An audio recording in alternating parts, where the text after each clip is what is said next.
Pagpapatuloy ng Panginoon sa napaka-aliwala, napaka-ginaw na umaga. Amen? Nagdalawin niya sa atin, kung tayo po ay muling makapagsama-sama, makapagtipon, upang kilalanin ng Diyos sa kanyang kabutihan, sa kanyang kadakilaan, at ating siyang pasalamatan, purihin at sambahin sa Espiritu at Tokanan. As we start, awitin po natin ang mga awitin. Lord, I love you, you are in worship, and sukulang biyaya.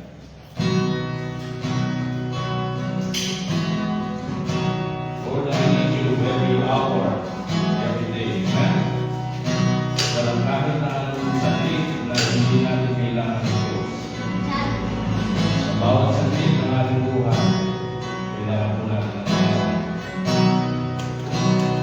Hallelujah.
me, you are nothing. And so we are here to worship, amen, our truth and living God.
Sadyang hamon-hamon na, amen? Hindi lang sa kanyang mga gawa.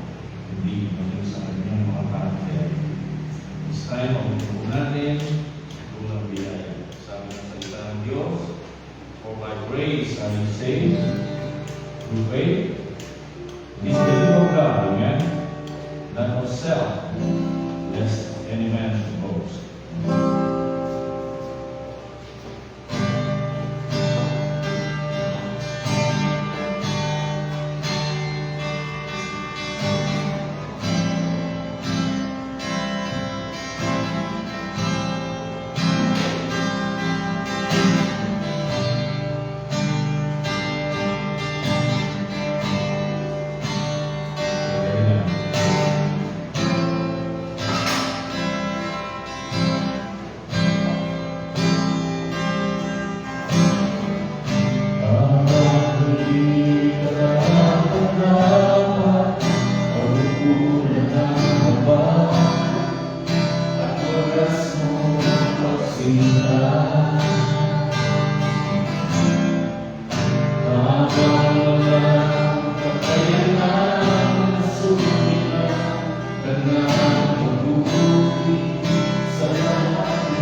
kanyang masaganang biyaya na binuhos niya sa pamamagitan ng ating Panginoong Jesucristo upang ating matanggap bilang isang regalo na walang bayan ang kanyang kaloob ng buhay na walang. Tayo po ay magbukas sa panalangin sa mga ito. O dakilang amang Diyos, Panginoon, maraming salamat po sa napakagandang araw na ito na inyong kaloob na kung saan napakaliwalas ng panahon, napakalamig ng simoy ng hangin, at tunay na ang pagtatapos ng taong 2025 ay nalalapit na, O Diyos. At nawa, Panginoon, paglipas ng taon na ito ay maaari kaming luminong pabalik sa taong ito at sabi namin, salamat po, Panginoon, at ang biyaya mo ang nagbigay ng lakas sa akin upang ako'y makapagpatuloy sa iyong pamamagitan. Lord, salamat po sa oras na ito at sa bawat isang nanay nito na kung saan idinamo mo kanilang mga paa upang makasama po namin ang pakaisa sa pagpupuri at pagpapasalamat sa inyong dakilang pangalan, sa inyong mga dakilang biyaya, sa inyong mga kaloob, mga pag-iingat, mga pagpapala. Sa bawat saglit, sa bawat sandali ng aming buhay, Panginoon, ay nandyan ang inyong mga biyaya, nandyan ang inyong habag, na siyang nagbibigay ng buhay sa amin, kalakasan, kalusugan, kakayahan, katiwasayan, katinuan, upang makapagpatuloy kami sa buhay na ito sa araw-araw. At nandito kami, Panginoon, muling nagsama-sama upang sa isang tinig, sa isang puso, sa isang kaluluwa ay aming kilalanin ang mga biyaya nito galing sa inyo at dakilain ka, purihin ka, sapagkat ikaw ay tunay na karapat-dapat. Maraming salamat po sa gawain ito na patuloy mong pinagkaloob at sinusustain, Panginoon. Salamat po sa bawat isa na patuloy mong binibigay upang makiisa, makasama, upang ang gawain ito ay manatili at magpatuloy, sapagkat kung wala ang lahat ng ito, Panginoon, hindi maaaring ang pastor lang nandito. Salamat sa iyong mga anak, salamat sa lahat ng nagmamahal at nakikiisa sa gawain ito, Panginoon.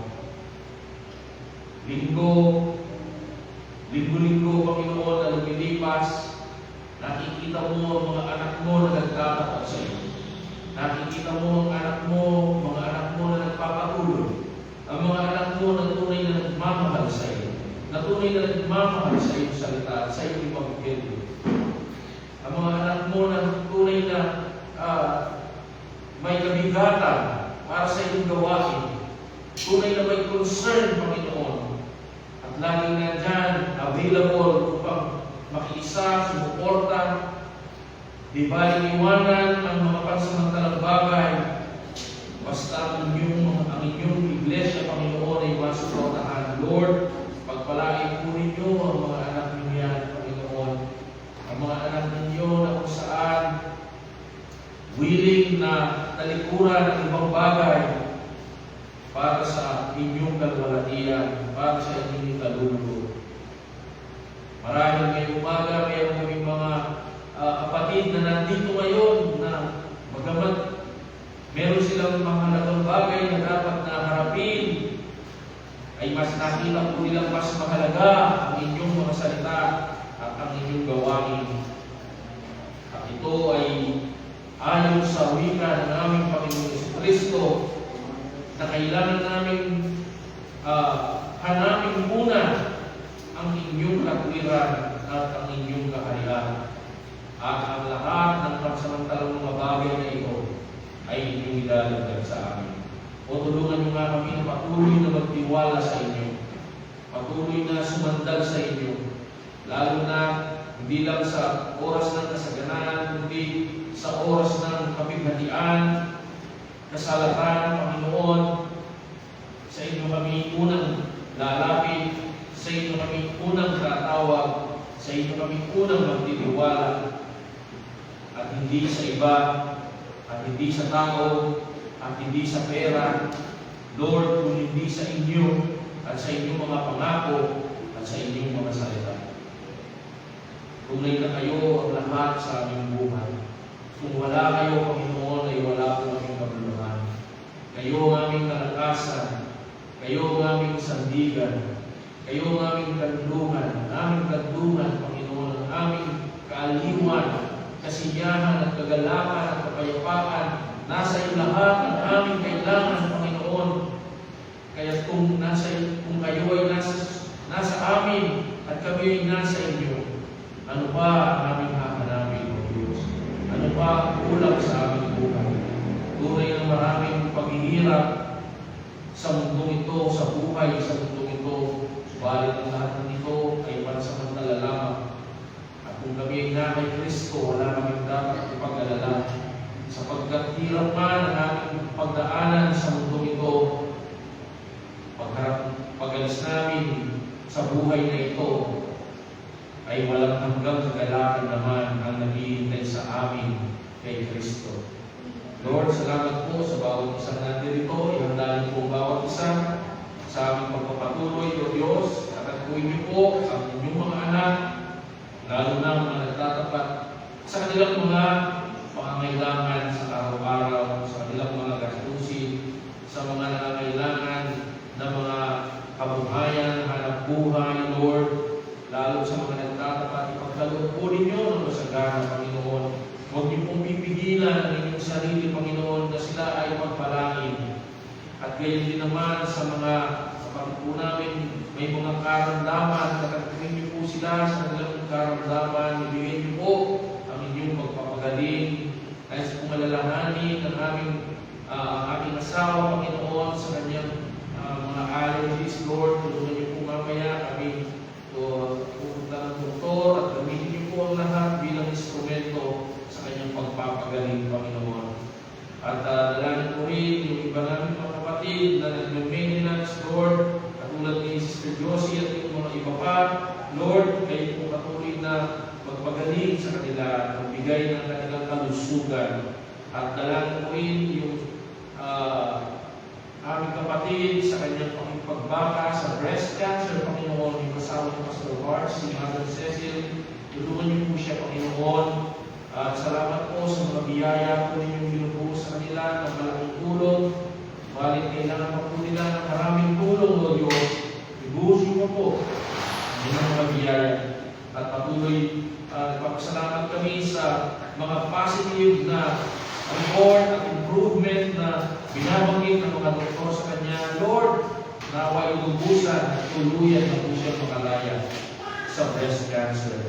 Upang makapaglingkod pa siya sa inyo, kasama ang kanyang mga anak, mapalaki nila ito, kanyang takot sa inyo, at makita pa sila ang kanilang mga buhay na kasama sila. Tulungan rin si Atilani sa kanyang magdadalang tao, at patuloy ingatan mo sa goal sa kanyang sinapupunan, maging siya, Panginoon, lumipas sa siyang lawa, at ito po ay mailuwal ng matiwasay, maayos, at patuloy niyo rin po sila sa kanilang mga kailangan. Bless mo rin ang gawain mamaya sa lugar ng Escalera, bigyan mo kami ng magandang panahon, at patuloy kayong kumilos sa mga puso at buhay ng mga tao na napapaabutan ng inyong Ebanghelyo sa tamang panahon. Bless niyo po ang ating karamawar sa aming gawain sa umagang ito.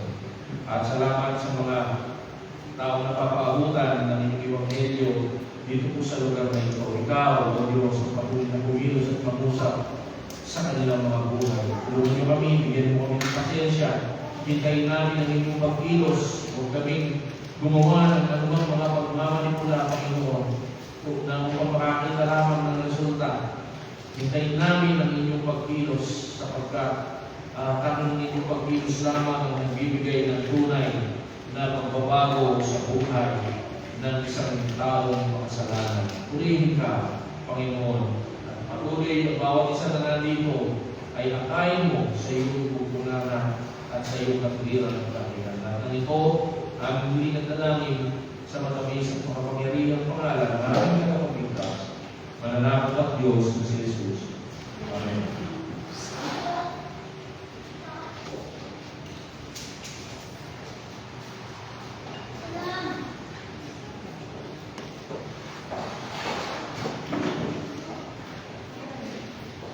Psalms chapter 43, verse 1 to 5. Judge me, O God, and plead my cause against an accusation.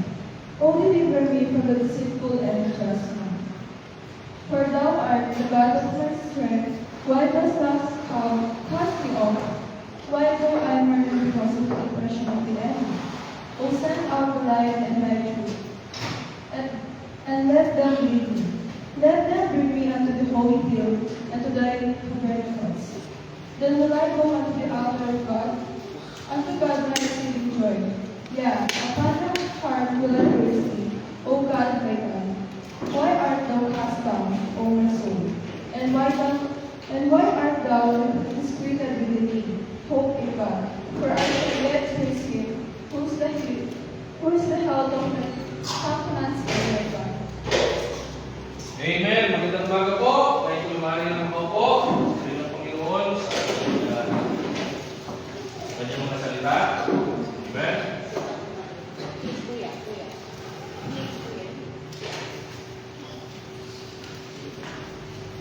Amen. Tuloy-tuloy na po tayo. At ngayon ay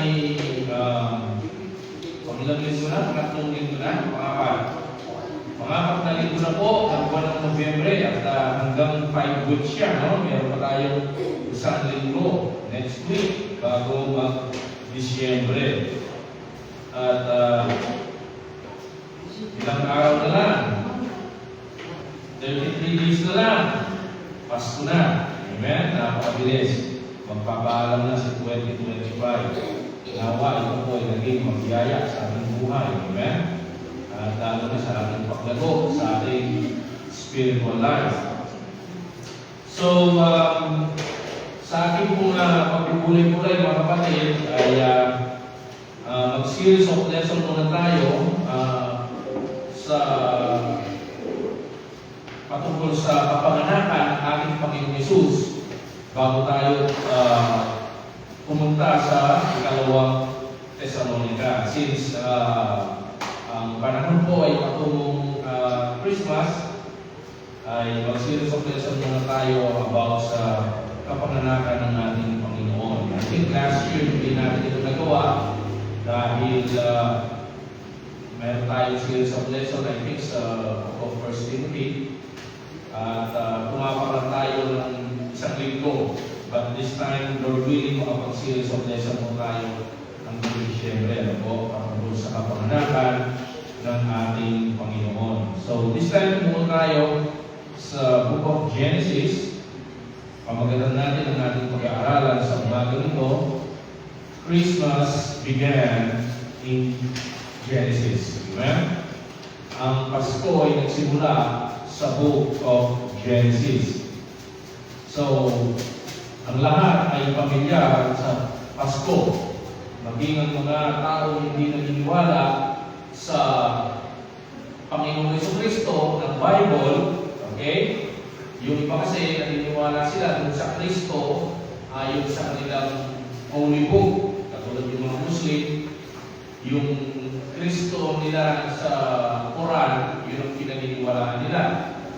At ang pangalan ng kanilang Kristo ay Isa, no? Which is hindi yung ginamit sa Bible, sa original na pagkasulat, kahit minsan, ang pangalang Isa, no? Kundi ang ginamit nila ay Jesus. Okay? So, pero yung pagkakilala nila sa Panginoon ay Isa. So, maraming mga tao, bagamat hindi sila naniniwala sa Kristo ng Biblia, ay nagdiriwang sila ng kapaskuhan. At alam niyo ba yung may hawak ng Guinness World Record sa pinakamalaki at pinakamagarbong Christmas tree ay hawak ng isang Muslim na bansa. Imagine that, mga kapatid. Ano? Diisip natin, baka hawak ng US, Australia, Great Britain, yung mga bansa na yan, na pangunahing Kristiyanong bansa. But, ang may hawak po ng pinakamalaki at pinakamagarapong Christmas tree na naitayo sa buong kasaysayan ay hawak po ng Dubai po. At ang pagkakaalam nila sa Kapaskuhan ay nangyari lang nung ipinanganak ang ating Panginoong Jesucristo o nung ipaglili siya ni Maria, doon lang nagsimula. Subalit, sa Bible, mga kapatid, malinaw na ang Pasko ay nagsimula sa Book of Genesis. In fact, mga kapatid, dito sa ating teksto, mababasa po namin ito. Genesis chapter 3 and verse 1. Ilaw. Ilaw. Ang ilawat-lawat yung kita. Verse 1. Now the serpent was more subtle than any beast of the field which the Lord God had made. And he said unto the woman, Yea, and God said, You shall not eat of the tree of the garden.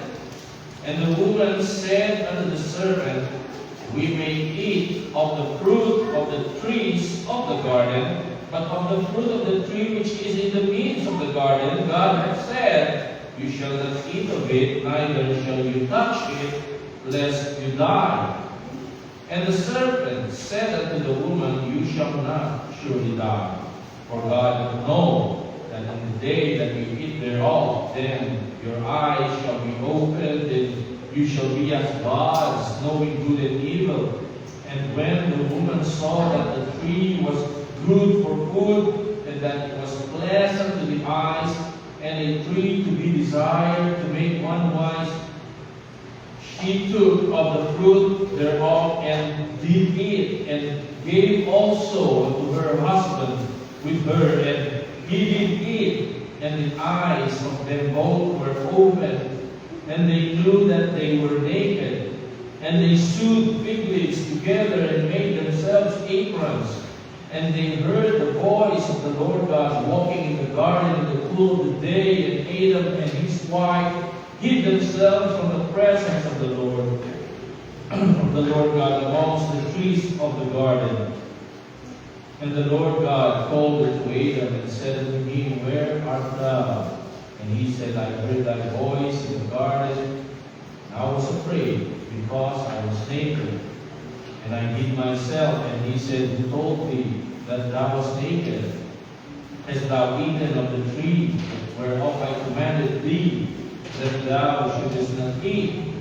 And the man said, The woman whom thou gavest to be with me, she gave me of the tree, and I did eat. And the Lord God said unto the woman, What is this that thou hast done?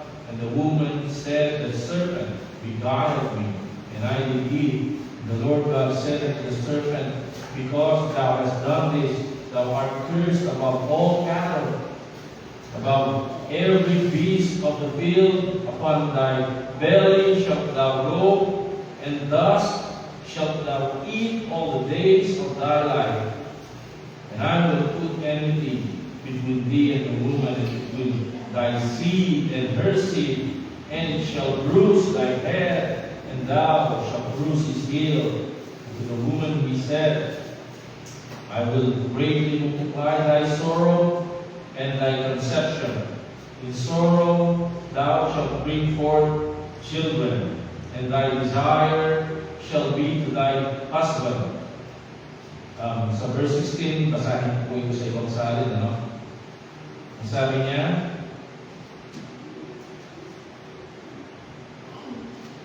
To the woman he said, I will greatly increase your labor pains. With pain you will give birth to children.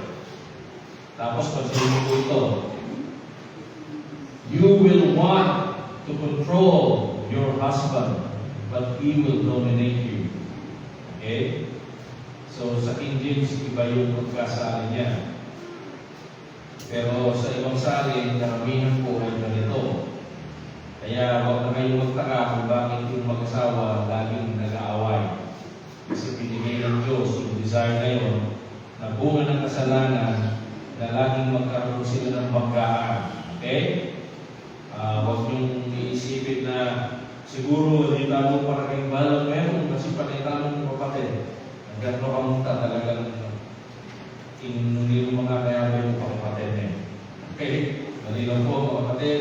Verse 17, And unto Adam he said, Because thou hast hearkened unto the voice of thy wife, and hast eaten of the tree of which I commanded thee, saying, Thou shalt not eat of it. Cursed the ground for thy sake. In sorrow shalt thou eat of it all the days of thy life. Thorns also and thistles shall it bring forth to thee, and thou shalt eat the herb of the field. In the sweat of thy face shalt thou eat bread, till thou return unto the ground, for out of it wast thou taken, for dust thou art, and unto dust shalt thou return. And Adam called his wife's name Eve, because she was the mother of all living. Unto Adam also, to his wife, did the Lord make coats of skin, and clothed them. So ito, napakahalaga po nitong verse 21, ano? Kung maalala ninyo, sabi nasa natin, nung sila ay nagkasala, nakita nila na nakahubad sila, okay? Hindi mo sila hinubad, kundi matagal na silang nakahubad. But, dahil sa walang pagkakasala, wala silang malisya. Pero dahil nagkasala sila, nagkaroon sila ng malisya, nagkaroon sila ng guilt, nagkaroon sila ng biya. At ang ginawa nila, kumuha sila ng mga dahon na kanilang pinagtagpi-tagpi, at yun ang pinagtakip nila sa kanilang kahubaran. Verse 21, nire-represent niya ang biyaya ng Diyos sa kanilang mga buhay. Ano bang magagawa ng mga dahong pinagtagpi-tagpi para takpan ang kanilang kahubaran? Ang kanilang kahubaran ay larawan ng kanilang pagkakasala. At yung kanilang pinagtatakip na dahon, anong mangyayari doon?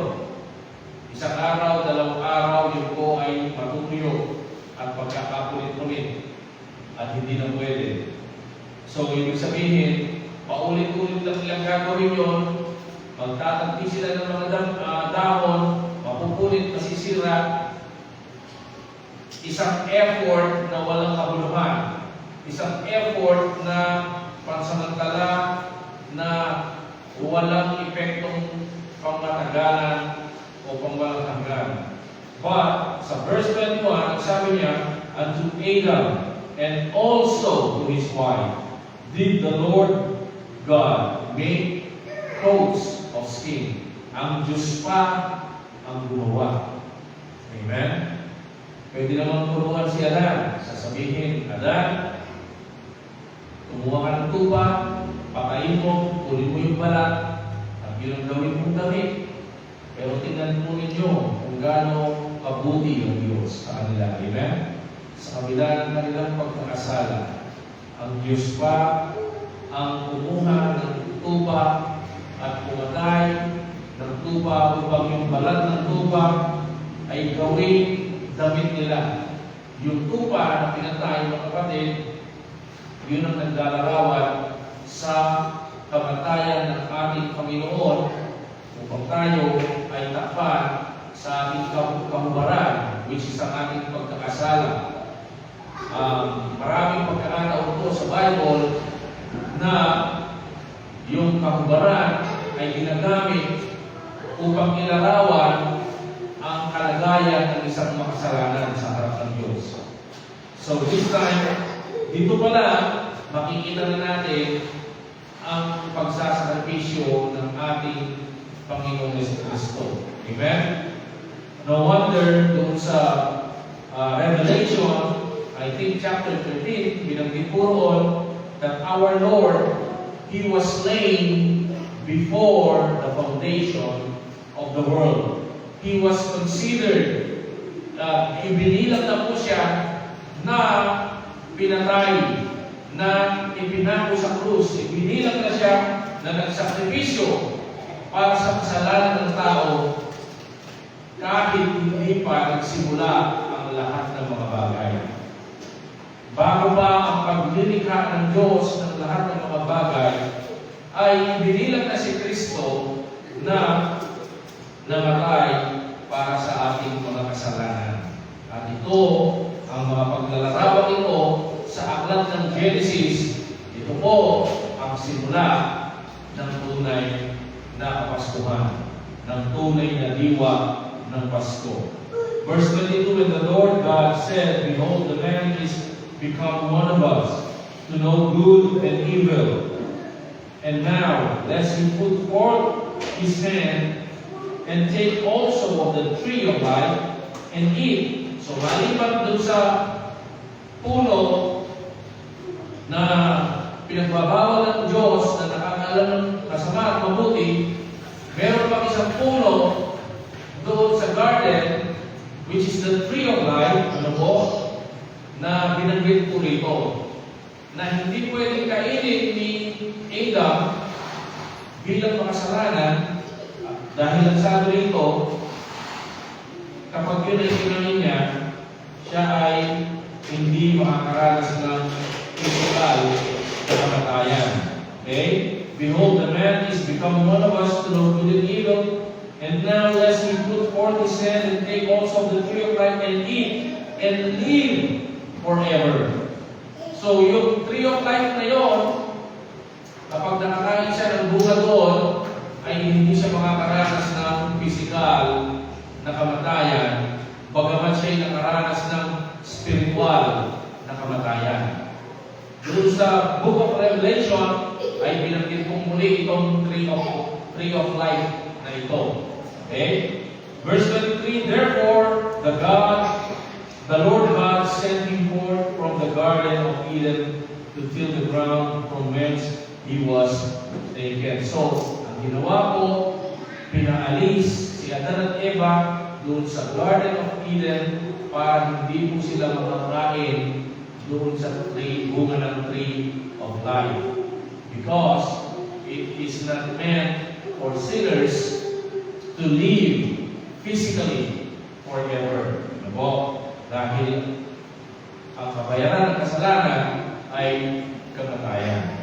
So he drove out the man, and he placed at the east of the Garden of Eden cherubims and a flaming sword which turned every way to keep the way of the tree of life. So naglagay ang Diyos ng mga anghel doon sa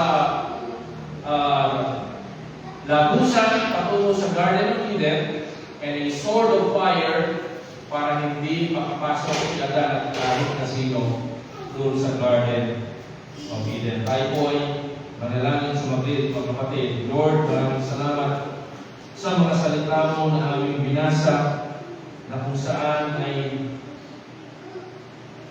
nagbabakit ng napakaraming katotohanan at detalye patungkol sa kasaysayan ng kasalanan at kung paano inikakayag niyo po rito ang inyong dakilang plano para sa katubusan nito. Kaya Panginoon, sa liwanag ng inyong salita, naniniwala kami na ang lahat ng ito ay nangyari ayon sa inyong decree, ayon sa inyong plano, Panginoon, upang maihayag ang inyong kaluwalhatian, hindi lang sa inyong paglilikha, kundi sa inyong pagtutubos sa mga makasalanan hindi karapat-dapat katulad namin. Bless this time, O Lord, and give us eyes to see and ears to hear pagdating po sa inyong, sa pakikinig ng inyong mga salita at ng inyong ipagkalim. In Jesus' name we pray. Amen. Christmas began in Genesis. Ang Pasko po ay nagsimula sa aklat ng Genesis. So, from verse 1 ay makikita natin na pagkatapos likhain ng Panginoon ang lahat ng mga bagay ay pagdating sa verse 3, dumating si Satan. At si Satan, ginamit niya yung ahas. Okay? Yung ahas na according to rito ay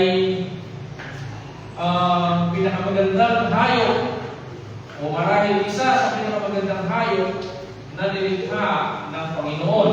Kasi alam naman natin si Satan, hindi mo siya gumagamit ng hindi maganda para sa mundo. Ang lahat ng ginagamit ni Satan ay yung mga bagay na maganda para sa mundo. Yung mga bagay na kaakit-akit. Nakakita na po kayo ng model ng alak na pangit at mataba. Wala pa, di ba? Ang laging kinukuha ng mga gumagawa ng alak, ang laging nilang kinukuha model. Yung mga magaganda, yung mga sexy. Tama? Bakit? Yun ang nakakaakit. Kaya dito ginamit ni Satan yung ahas. Kasi isa siya sa pinakamaganda. Kaakit-akit. Yung pag nilapitan ka, ay maaalim ka at maiinganyo ka. Hindi yung matatakot ka at tatakbo palayo. Diba? Dito sa verse 14, sabi niya, "And the Lord God said unto the serpent, Because thou hast done this, thou art cursed above all cattle and above every beast of the field." Ang ibig bang sabihin nito, mga kapatid? Kasi, ngayong panahon natin, ang ahas, hindi siya considered na cattle or hindi siya considered na beast. Tama? Sa science, yung ahas ay considered na, reptile. Tama? Reptile. Kapamilya siya ng mga gumagapang sa lupa. Okay? Katulad ng mga bubuli, ng mga buhaya, barag. Ano ba yung barag sa Tagalog? Yan. Considered siya na reptile. But, pansinin po yung ito, mga kapatid sa verse 14. Ang sabi niya, "Thou art cursed above all cattle and above all every beast." Ibig bang sabihin nito, mga kapatid, before yung ahas, isa siyang cattle, isa siyang beast, na may mga paa. Kasi yung beast, tsaka yung cattle, may mga paa yan eh. Tama?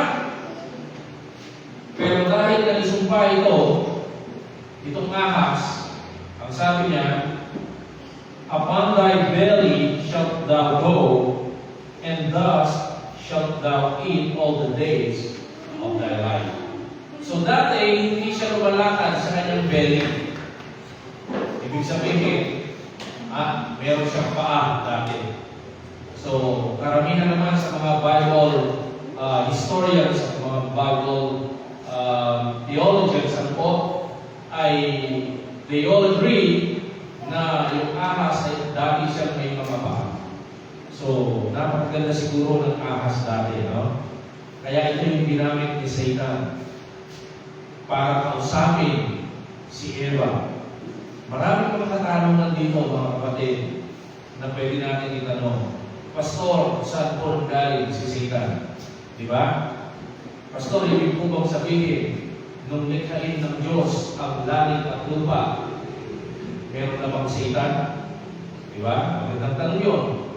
Pastor, ibig po bang sabihin, nung likhain ng Diyos ang tao, si Satan ay Satan na? At nasaan po siya doon? Nung bago likhain ng Diyos ang lahat ng bagay, nasaan si Satan noon? Di ba? Daming tanong. Pero hindi po lahat ng tanong ay mayroon tayong kasagutan. Okay? Pastor, kailan nagkasala si Satan? Kailan siya naging Satan? Okay?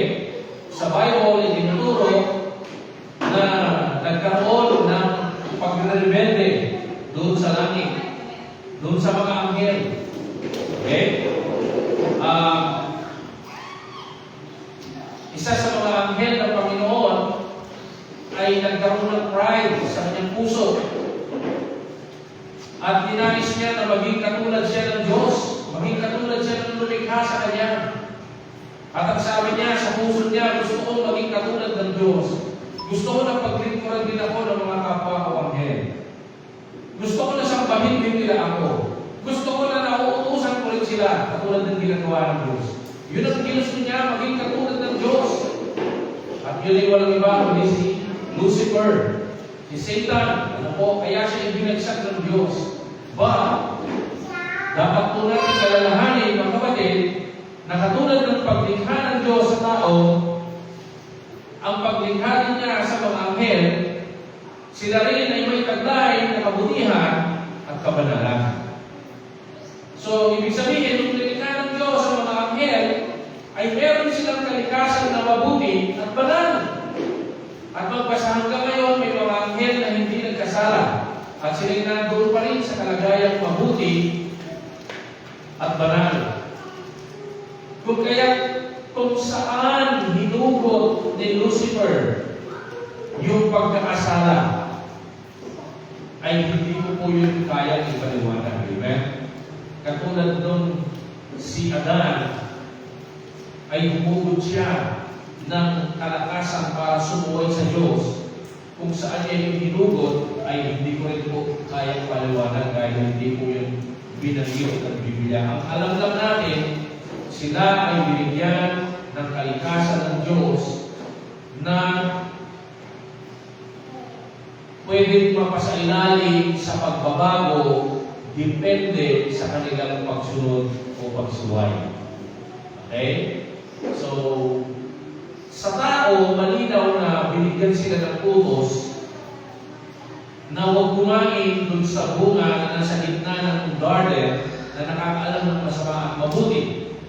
Pag kumain sila, sila ay mamamatay o mahihiwalay sa Diyos. Ibig sabihin, meron silang kakayahan na sumuway dun sa utos. At meron din silang kakayahan na sumunod. Tayo ngayon bilang makasalanan, hiwalay sa Diyos, okay?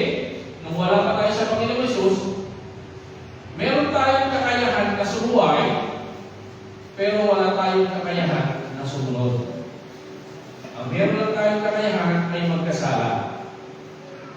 Subalit kung tayo po'y naligtas, bagamat meron pa tayong kakayahan na sumuway at magkasala, pero naibalik po sa magitan ng biyaya ng Diyos sa magitan ng Panginoon Hesus, naibalik yung ating kakayahan na sumunod sa Diyos. Kaya ngayon, nakakasunod tayo sa Panginoon. Okay?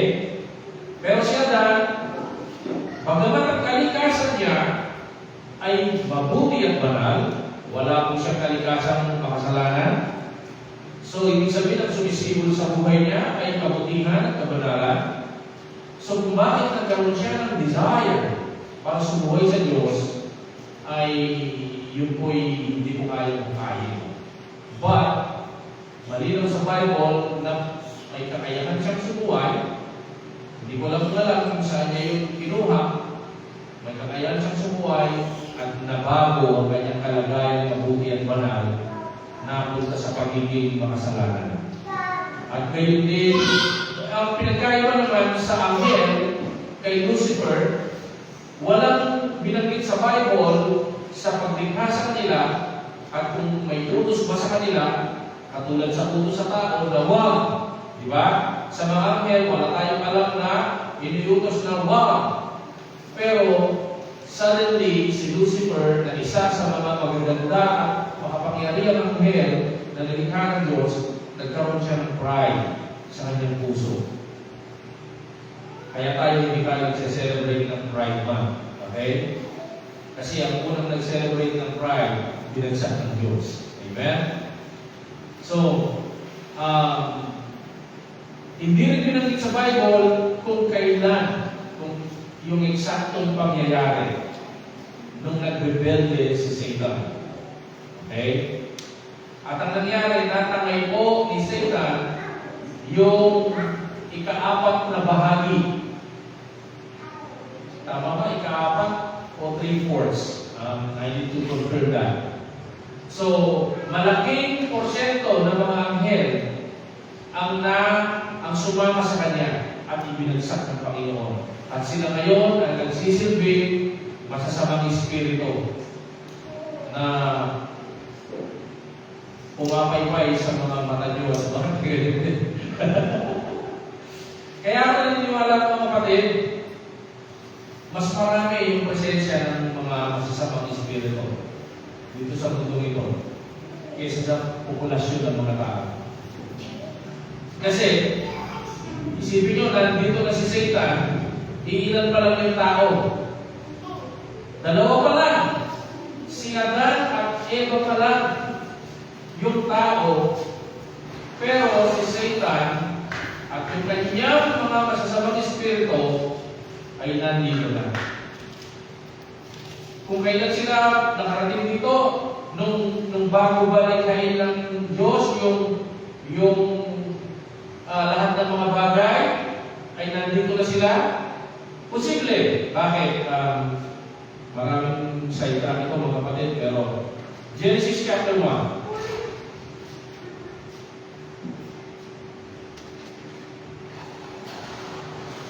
So, Genesis chapter 1 and verse 1, in the beginning God created the heaven and the earth. So, may mga discussion dito na nung nilikha pa nung ito ba'y binanggit na sinabi, in the beginning God created the heavens and the earth, kumpleto na ba yung earth dito? Nandito na ba lahat? Yung mga puno, yung lahat ng mga bagay. Meron naniniwala na nandyan na. Tapos sinasabi ng iba, sinira daw ng Diablo kasi hinulog siya ng Panginoon. Tapos sinira niya.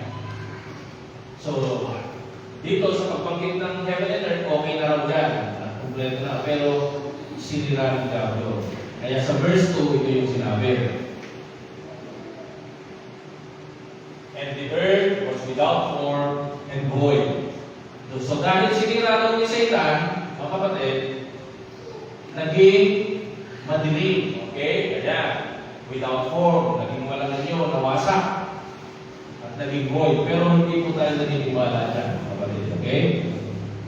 Ang tawag nila doon, God theory. Pero hindi tayo naniniwala doon. Okay? Ang paniwala natin, nilikha ng Diyos, ang langit, kasi ang question nila,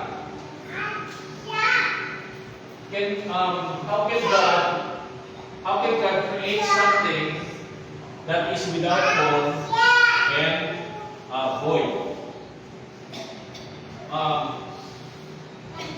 Di ba lahat ng nilikha ng Diyos, sabi nila, okay, maganda, the best, pero bakit yung earth na pinakamit dito was without form and void? Siguro may nangyari. Yun ang sinasabi nila. Okay? Tapos, ang sabi nila, itong earth na without form and void ay nakalubog sa tubig. So, yung buong universe o yung buong kalawakan nakalubog sa tubig. Okay?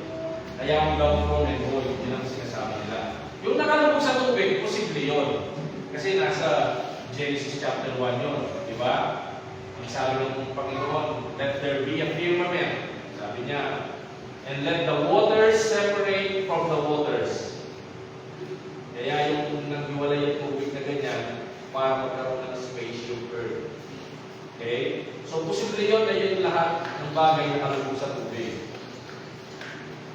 In fact, sa creation, hindi binanggit na nilikha ng Diyos yung tubig. Nandun na.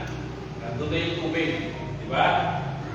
In fact, nandito na, sa verse 2, bago pa sinabi ng Panginoon, let there be light, let there be fowls in the air, let there be cattle, let there be beasts, let there be creatures in the waters. Bago pa yun, mga kapatid, nandito na yung tubig. Okay? So, and darkness was upon the face of the deep, and the Spirit of God moved upon the face of the waters. So, marami nagsasabi na itong point daw na ito sa verse 2, dyan daw dumating si Satan sa earth. Okay? Yung iba sinasabi nila, in the form of a dragon, at lumalangoy daw siya sa tubig na madilim. Pero, hindi po natin pinapaniwalaan yun. Okay? We believe na nilikha ng Diyos yung langit at lupa. Okay? At sa paglikha ng langit at lupa, nandun sila sa kalagayan without form and void. And then, nagsimulang kumilos yung Holy Spirit. Para ang lahat ng ito ay magkaroon ng buhay. Kailangan gawin ito. Bakit? Kasi dito pa lang mga kapatid, nilalarawan na yung ating kaligtasan. Okay? Yung earth dito, nilalarawan niya ay yung kalagayan natin bilang makasalanan. Bilang makasalanan, we are without form and void, and we are in darkness. Okay? Maliban na kumilos yung Espiritu ng Diyos, hindi magkakaroon ng form and life yung earth. Okay? So dito pala, makikita na natin yung doctrine of regeneration, yung pagbibigay ng buhay. Okay? So binanggit ko lang yan mga kapatid, but para kung sakali marinig nyo yung mga aral na yun, ay you could say na hindi natin pinapaniwalaan yun. Kasi walang confirmation yun, walang solid na mga verses na pinangawakan. Yun ay mga akala ng iba. Okay? Actually, narinig ko ba yan? High school student pa ako, narinig ko yan. Pero, kung kailan man dumating si Satan at yung kanyang mga kasamang espiritu dito sa earth, ay hindi po natin alam. Yun ang pinaka-safe na sagot natin. But, dumating po sila. Nandito sila. At si Satan, pumasok siya sa isang ahas, okay, na noon ay isa pang cattle o beast. At pagkatapos, lumapit siya kay Eva. Okay? Ngayon, pwede na naman magtanong, Pastor, bakit po pinahintulutan ng Diyos na si Satan ay makapunta dito sa earth? Bakit hindi na lang niya idiniretso sa impyerno? Tama? So, dami tanong, alam mo? Dahil ang Diyos meron siyang plano na ipahayag yung kanyang kadakilaan, yung kanyang kaluwalhatian sa pamamagitan ng kanyang habag at biyaya. Sa pamamagitan ng pagliligtas niya ng mga makasalanan. You see, nung ang lahat pa po ay perfect, wala pang kasalanan, okay? Ang Diyos, bagamat siya ay mahabagin, bagamat siya ay puspos ng biyaya, ay wala siyang object of mercy. Wala siyang kung sino mang pwede niyang kahabagan. Naunawa po ninyo? So sa plan niya ng kanyang glorious redemption, dito niya ma-exercise yung kanyang mercy, yung kanyang grace. Kaya ang lahat ng yan ay para po sa kanyang kaluwalhatian. Okay? Maraming mga tanong mga kapatid, but sometimes may mga tanong na hindi natin dapat itanong. Dahil ang sabi ni Paul, sabi niya doon, I think sa Romans chapter 9, sabi niya, nay, sabi niya, but who art thou to ask God? Sabi niya, may karapatan ba yung bura, yung clay, na tanungin yung Father? Di ba yung mga gumagawa ng paso, ng balanga, di ba, doon sa putik? May karapatan ba yun yung inuhulma? Sabi niya, natanungin yung inuhulma. Hoy, ba't ganito naman ang pagdulma mo sa atin? May paso naman na nagsalita na gano'n? Kahit na pangit yung pagkagawa ng paso, wala naman sa reklamo, di ba? Ganun lang mo tayo sa kamay ng Diyos. Amen? Kaya, kung ano man yung mga ibang tanong na hindi natin masagot, baka isa yun sa mga tanong na hindi natin dapat tanungin sa Diyos. Kasi ang Diyos, may karapatan siyang gawin ang lahat ng gusto niyang gawin at hindi siya limitado. Yung iba sasabihin nila, ay hindi niya pwedeng hindi pwedeng hindi pwedeng labagin. Tama? Labagin. Parang di bagin ito. Hindi pwedeng labagin ng Diyos yung free will ng tao. Ibig sabihin, binibigyan nila ng limitasyon ng Diyos doon sa kagustuhan ng tao. Naunahan niyo? Pwede ba yun? Eh samantalang yung ibang tao, kaya nila tayong pwersahin na gawin yung labag sa ating kalooban. Tapos yung Diyos hindi niya kaya. Tanungin ko kayo, lahat man nasa kulungan ngayon, hindi lang sa Pilipinas, o lalo na sa Pilipinas, kasi yung mga kulungan natin sa Pilipinas, siksikan, mainit, marami sakit, madudumi, mababaw, tama? Kasama mo, kadikit ko dyan yung kung sino-sino. Diba? Si Alice Go, gusto lilipat doon sa Muntinlupa. Nakikiusap siya na panatilihin siya doon sa Pasig, doon sa kulungan sa Pasig. O gusto siya lilipat sa Muntinlupa. O bakit? Kasi yung mga kulungan natin, hindi maganda eh. Ang tanong, lahat pa na nakakulong ngayon? Nakakulong ba sila? Kusang loob? O ikulong nyo na ako, willing na ako magpakulong. May ganun ba? Kita nyo nga si Alice ko, nililipat, ayaw niya. Pero kung nilipat mo siya doon, may magagawa ba siya? Wala, di ba? Eh bakit? Kung ang tao, nagagawa niyang gawin sa atin, yung ayaw natin gawin, labag sa ating free will, eh bakit sinasabi ng marami ng mga bulang tagapagturo na hindi raw pwedeng labagin ng Diyos yung free will ng tao, na kung ayaw daw natin ay hindi raw gagawin ng Diyos.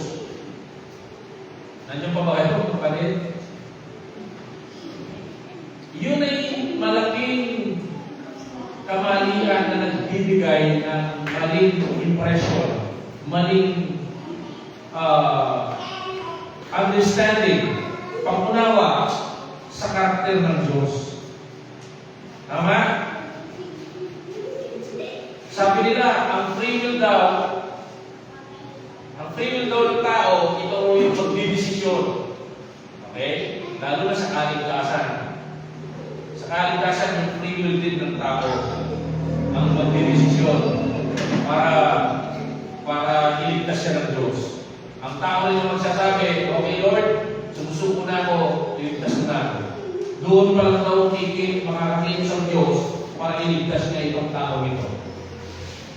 Pero hanggang sinasabi ng tao na, ayoko, wala raw magagawa ang Diyos. Ganun ba yung Diyos mo, kapatid?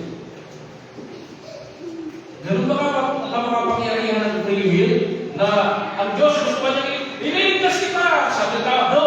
Tapos ang Diyos, ganun ba yung Diyos? Natatakot siya kung sinabi ng free will ng tao na, no? Mga kapatid? Kung totoo yan, na yung free will makapangyarihan, okay? Eh pag dumarating yung karamdaman, eh sabihin mo lang, hello? Hello? Napagbawal mo nga ang Diyos naliligtas ka eh. Nga? Gusto ka lang maligtas ng Diyos, pero sabi ng tao, no! O napigilan ng Diyos, di ba? Napigilan mo nga yung Diyos eh. Di ba? Eh pag dumarating yung sakit, sabihin mo ngayon, no! Di ba? Pag dumarating yung aksidente, yung kamatayan, gagamitin mo yung aking super free will! No! Tingnan mo nga yung kapangyarihan ng free will mo na sinasabi mo kung hanggang saan. Hello? Ang laki ng misunderstanding sa salitang free will. Mga kapatid, ang free will, malaya lang siya doon sa gusto niya. Malaya lang siya doon sa kaya niya. Hindi siya malaya doon sa hindi niya gusto at hindi niya kaya. Kaya nga pag may halimbawa, hakapagan tayo ng mga pagkain. Lalatagan tayo ng mga bagay-bagay, katulad ng mga damit, ng mga sapatos. Lahat ba kinukuha natin? Hindi naman, di ba? Yung gusto lang natin, nakabase doon sa paborito nating kulay, doon sa kung alin yung maganda yung pakiramdam natin, di ba? Kaya yung free will, hindi siya talaga free. In fact, alipin siya ng preference natin. Halimbawa, yung paborito mong kulay, puti, binibigyan ka ng itim. Di ba? Gagamitin mo ba yung free will mo para tanggapin mo yung itim? Ayaw mo sa itim? Dahil yung free will mo, alipin siya ng preference mo, ng preference mo, puti. Hindi mo pipiliin yung itim. Di ba? Pipiliin mo yung puti. Kaya yung free will mo, mali yung understanding ng iba na gano'n siya kalaya na pati yung Diyos ay napipigilan niya. Okay? So ngayon, kung kaya tayong pilitin ng ibang tao na gawin kahit yung ayaw natin, ang mas more ang Diyos. Pero ang Diyos, iba yung pamamaraan niya. Hindi niya tayo kinikilos tapos mapipilitan tayo, hindi. God is making us willing in the day of His power. Sa magitan ng pagkilos ng Diyos, mga kapatid, nagkakaroon tayo ng pagkusa. Yung resulta ng pagkilos ng Diyos sa atin, yung dati na ayaw natin, ngayon nagpugustuhan natin. Di ba? Katulad ng salita ng Diyos, ng Ebanghelyo. Dati ayaw natin ito, di ba? Dati napipilitan tayo, dati pag napapakinggan natin Bible na yan. Dahil mag-Bible na rin, mag-banal na rin, wala mo, makasalanan lang mo rin naman. Sabi niya kasama mo, tutuyo, balo. Di ba? Ganun yung iba. Pagdating sa Bible. Pero ikaw, naunawaan mo yung Bible, di ba? Ganito pala. Sa magitan pala ng salita ng Diyos, yung Diyos nagkakaroon ng pagkilos sa puso. Di ba? Ginagamit niya yung kanyang salita. Magkasama ko yun. Hindi pwedeng ang Diyos ihahayag sa atin yung dakila ng pagliligtas, hiwalay sa kanyang mga salita, hiwalay sa Ebanghelyo. Kaya napakaganda na lagi tayong nakikinig, tuwing may pakikinig ng salita ng Diyos para yung pagkilos ng Diyos ay nararanasan natin. Hindi yung, Lord, hindi na ako simbo, hindi na ako magatin. Gagawin nga natin Pastor Eric, at saka yung brother mo na nini, sister mo na nini. Ikay na pumala ka namin. Maliw ito mga kapatid. Judgment ang hinihimpin na natin pag ganun yung attitude natin. Ang talagang sinasabi natin, Lord, sige, atundan mo na lang ako. Ayoko sumunod sa'yo. Ganun yun. Amen? Nakalayo na tayo Napunta tayo sa free will Pero I hope nagiging malinaw yan mga kapatid sa bawat isa sa atin. Okay? Kasi maraming mga aral tahasan nilang binabanggit yan without giving any supporting verses mula sa salita ng Diyos. Okay? So dito mga kapatid, pinahintulutan ng Diyos si Satan. Okay? Yun ang alam natin. Pinahintulutan din siya na pumasok doon sa ahas. Pinahintulutan din siya na makalapit kay Eva. Gano'n katagal si Satan na nandito? Hindi ko alam. Pero itong oras lang na ito, siya pinahintulutan na makalapit upang tutuksuhin si Eva. Okay? At pagkatapos, sa panunukso ni Satan, okay, may mga bagay po tayong makikita rito. Okay? Una, makikita natin yung pagpasok ng kasalanan, the context of the entry of sin into the world. Pangalawa, makikita natin yung consequence of the entry of sin into the world. Pangatlo, makikita natin yung cure of the entry of sin into the world. Okay, so dito makikita natin mga kapatid, sa panunukso ng Diablo, yung sinasabi ng Diyos. Binabago niya yung salita ng Diyos. At hanggang ngayon, maraming mga bula ang mga ngaral. Yun ang ginagawa nila. Binabago nila yung, alam niyo, meron isang, napanood ko ng isang araw, meron isang matandang prosperity gospel preacher. Sabi niya, yung mga nagagalit, sabi niya, na meron ang aeroplano, sabi niya, lalo ko kayong gagalitin. Sabi niya, bakit? Alam niyo ba na meron ako dalawa, hindi lang isa? Sabi niya gano'n. Kasi sabi niya, pinagpala ako ng Diyos. At lahat ng mahawakan ko, sabi niya, pinagpapala ka. Tapos ano yung ginawa niya? Nagpahawak siya dun sa mga tao. At itong mga tao naman, hinuwakan sila hinuwakan kasi raw lahat ng mahawakan yung pinagpapala. Mga kapatid, that's a form of worship. Idolatry po yun, mga kapatid. Pagsamba na sa tao yun. Nasaan sa Bible na pahawakan mo yung kapwa mo mananampalataya tapos magpapalain ka ng Diyos? Di ba? Pero itinuturo niya yung taasan at maraming mga tao bulag-bulagan o sumusunod. Okay? So dito ang sabi ni Satan that God said, you shall not eat of every tree of the garden. Sinabi ba talaga ng Diyos? Nagbibigay siya ng doubt sa salita ng Diyos. Oo, talagang sinabi ng Diyos. Di ba? Na huwag kakainin. Pero sabi niya, talaga ba? Yung ba yung sinabi ng Diyos? Yung ba yung ibig sabihin? O baka may tinatawag niyo sa inyo. Nagbigay siya ng maraming doubt sa pag-iisip niya. Verse 2 sabi niya, and the woman said unto the serpent, we may eat of the fruit of the trees of the garden. Verse 3. But of the fruit of the tree which is in the midst, okay? God has said, you shall not eat of it. O ito sinabi talaga ng Diyos yan, di ba? Pero, dinagdagan ni Eva. Okay? Sabi niya, neither shall you touch it. Walang sinabi ng Diyos na hindi nyo pwedeng hawakan. Okay? Hindi ko alam, baka ito, desisyon na lang ni Adan ito, tsaka ni Eva. Di ba? O yan, pinagbabawal ng Diyos sa atin yan. Kasi binigay yung utos kay Adan. Tapos si Adan, nirelate niya kay Eva. O Eva, ito, pinagbabawal ng Diyos sa atin yan, huwag kainin. So, mas maganda, huwag na lang tayong lumapit dyan, huwag na lang natin hawakan. Baka, hindi naman nakasulat yun. But most probably, so, sinabi niya, huwag kakainin, huwag hawakan, lest you die. So, nagiging big deal ito, mga kapatid, kasi pati ito, isinama siya dito sa consequence na kakainin. Ang consequence na huwag kakainin ay mamamatay. Pero ang ginawa mo, walang sinabi na ang consequence ay mamamatay. Okay? Dito lang siya naging big deal.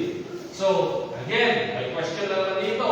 How can sa kalagayang perfect ni Eva, di ba? Magawa niya, maisip niya itong mga bagay na ito na taliwas sa mga sinabi ng Diyos. Di ba? Siguro dahil sa pamlilito ng Diablo, nag-uumpisa na yung possibility ng kasalanan at pagbabago, kaya nagkakaroon na ng mga doubts. Di ba? And the serpent said to the woman, you shall not surely die.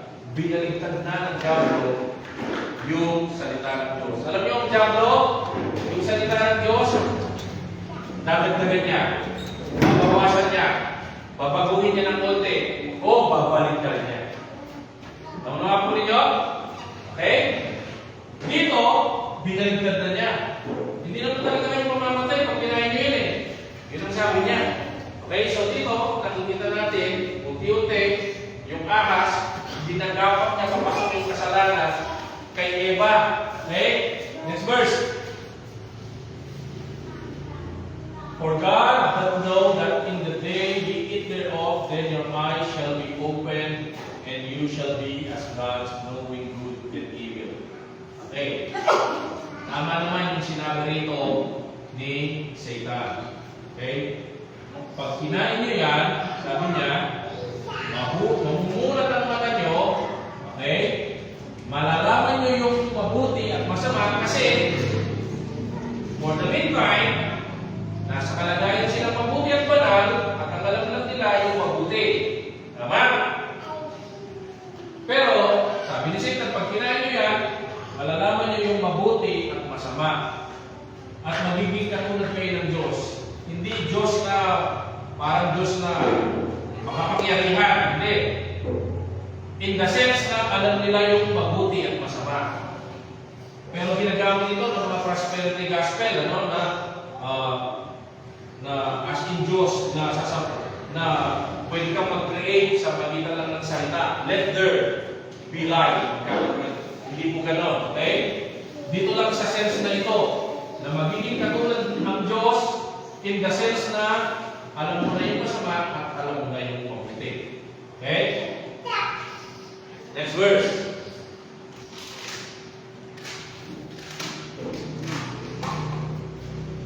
And the woman saw that the tree was good for food, and that it was pleasant to the eyes, and a tree to be desired to make one wise. She took the fruit thereof and did eat, and gave also unto her husband with her, and did eat. And he did eat. Ito yung masama, mga kapatid. The whole time, nandun pala si Adan. Paano nangyari yung pastor? Ba't hindi niya pinawala? Yun din ang tanong ko, kapatid. Yun din ang tanong ko.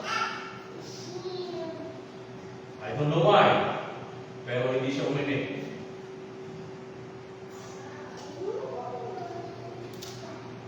Pero dito nagsimula, pagkatapos ng panukso, the woman saw sa mata. Okay? So, the tree was good for food, and that was pleasant to the eyes. Okay? Good for food, lust of the flesh. Pleasant to the eyes, lust of the eyes. A tree to be desired to make one wise, pride of life. Yan yung sinasabi sa 1 John 2:15. Sinabi ni John, love not the world, neither the things that are in the world. For in the world, sabi niya, it's the lust of the flesh, the lust of the eyes, and the pride of life. Bago ba yun? Hindi. Galing pa sa Genesis yun, mga kapatid. Okay? So, ito yung sistema ni Satan para ilaglag tayo sa kasalanan. Mula nung una hanggang ngayon, ganoon pa rin.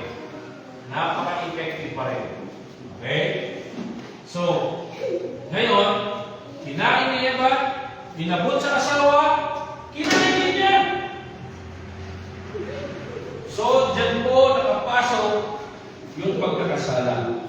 Kaya ang sabi doon sa Romans 5:12, sabi niya, as by one man sin entered into the world, and death by sin, and so death passed upon all men, for all have sinned. Sa pagitan ng isang tao nakapasok ang kasalanan, at sa pagitan ng kasalanan na nakapasok sa tao, nakapasok naman ang kamatayan. Yan po. Nagsimula po yan kay Adan. Maraming mga tao sinasabi nila, ba't naman ako mananagot doon sa kasalanan ni Adan? Wala naman ako pinalaman doon. Tama? Alayo-layo ko doon eh. Ba't naman ako paparusahan ng Diyos doon sa kasalanan ni Adan na hindi ko naman kasalanan yun? Okay? Again, madalas kong sinasabi ito, yung mga nagsasabi ng gano'n, hindi nila naunawaan. Yung mga nagsasabi ng gano'n, nag-express sila ng kayabangan. Without their knowing it. Hindi nila alam na kayabangan yun. Okay? Parang sinasabi nila, kung ako si Adan, kung ako yung naging Adan, hindi mangyayari yun. Parang gano'n ang sinasabi nila. Kaya na, ang ginawang Adan ng makapangyarihan at pinakamatalino, pinakamalakas, pinakamataas ay si Adan. Okay? Kaya siya yung unang ginawa niya Adan kasi naniniwala ako na sa lahat ng mga delikadong bis na tao, si Adan ang pinaka. Ibig sabihin siya yung the best. Isipin mo, pinangalanan niya lahat ng mga hayop. Di ba? Eh, ikaw nga, available na yung pangalan ng lahat ng hayop. Hindi mo pa matatlaan eh. Di ba? Sige nga, maglabas ako ng libro dito. Tuturo ko lahat ng mga hayop. Baka nga yung mga ibang insekto pa lang eh. Nanungawas ko yung insekto ngayon. Namagala. Oo. Itatlo lang. May tatlo lang ba? Yung may ito lang. Paano mo ba ito lang? Ba yung may ito lang? Kakaway ganda lang? Oo. Eh, bago na eh. Ito lang ba? Yung ito lang? Kakaway ganda lang? Huwag kang lumalang yung kasya na. Wala ko na. Maging ito lang. Oo. Nanangawas ka diba? Bayo maging ito lang. Diba? Available na yung pangalan. Pero hindi pa natin matandaan. Si Adan ang nagpakalan ng lahat ng yan. Sinasabi niya doon sa mga tao na isinilang pagkatapos niya. Tinuro niya lahat yan. Sabi niya, oh, ito yung pangalan niyan. Tapos pagka lumipad na, tulang na yan, tawag yan. Sige pangalan lahat niya. Eh tayo sa sobrang makakalimutin natin, di ba? Lalo na kung bago-bago pa ng klase, mga bago tayo ng klase sa school. Ay, ikaw sila na ikaw. Sunod na araw na school. Kasi pangalan mo. Di ba? Hindi mo naman pinangalanan, sinabi na lang yung pangalan sa'yo, pero kinabukasan, nakalimutan mo pa. Yan sakit ng mga soul winner yan. Anong ibig sabihin yan? So, sakit ng mga lumalabas para mag-share ng salita ng Diyos. Kasi may mga nakikilala ng mga tao, pero pag babalikan na namin, gaganyan na naman yan. Ano si pangalan niya? Katilaan mo si pangalan niya? Di ba?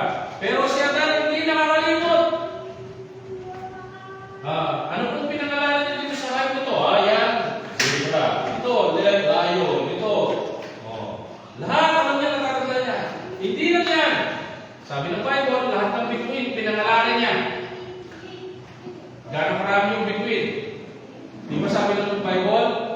Kung gaano karami yung buhangin sa dagat, at kung gaano karami yung bituin sa langit, ibig sabihin yung buhangin sa dagat at bituin sa langit ay halos magkasing dami. Pero pinangalanan ni Adan lahat ng bituin sa langit. At hindi niya nakalimutan. Lolo Adan, ano pong pangalan ng bituin na yun? Ikaw na, hindi mo makita yung ibang bituin. Tapos sasabihin mo yung kasalanan ni Adan, wala akong kinalaman. Kasi kung ako yung naging Adan, baka. Diba? Ayabangan yun. Si Adan ang representative natin. Nung nagkasala si Adan, tayong lahat nagkasala. Malinaw po mga kapatid. Ang pinagkaiba lang kung ikaw ang ginawang Adan. Kung si Adan, umabot na halimbawa na 30 years bago magkasala, kung ikaw ang ginawang Adan, baka 3 minuto ka pa lang nagkasala ka na. Yun lang ang pagkakaiba. Sigurado mas mabilis yung pagpasok ng kasalanan. Okay? Kung ikaw naging si Adan. So, yan po ang kwento, ang konteksto kung bakit dumating yung pagkakasala sa buhay ng tao. Binago ng diablo ang salita ng Diyos. Dinagdagan niya, binawasan niya, binaluktot niya ng konti, binaliktad niya. Yan po yung pamamaraan niya. Okay?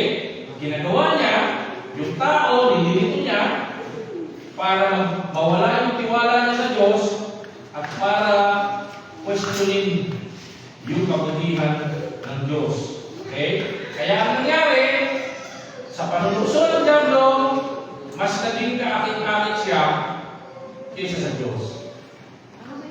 Kay Eva, mas naging kaakit-akit yung kasalanan kaysa sa Diyos. Kaya, anong sabi mo pag nandiyan yung tukso? Huwag natin sabihin, it's time for Superman! Oh, kayo na! Hindi. Pag nandiyan yung tukso, takbo. Amen? Takbo.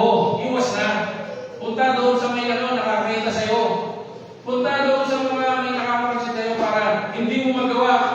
magawa mo pag ikaw lang mag-isa. Okay? Takbo! Para makatakas sa kasalanan. Tingnan ninyo sa account na sa text natin. Okay? Si Eva, nakinig kay Satan. Si Adan, nakinig sa asawa niya. Bakit? Sabi ni Eva, oy, sarap, Adan, ikaw naman. Oh. Si Eva, nakinig kay Satan. Si Adan, nakinig sa asawa niya. Walang nakinig sa Diyos. Wala. Okay? Nagkasala sila ng utang loob. So, ano ang kabayaran ng kasalanan? Ang kabayaran ng kasalanan, kamatayan. Yun ang sinabi rito. Sa oras na kakainin mo, ikaw ay mamamatay. Yung mamamatay nyo, sabi ni Satan, mamumulat. Ang problema, yung detalye nito, kulang. Hindi binigay lahat ni Satan. Hindi sinabi ni Satan na magmulat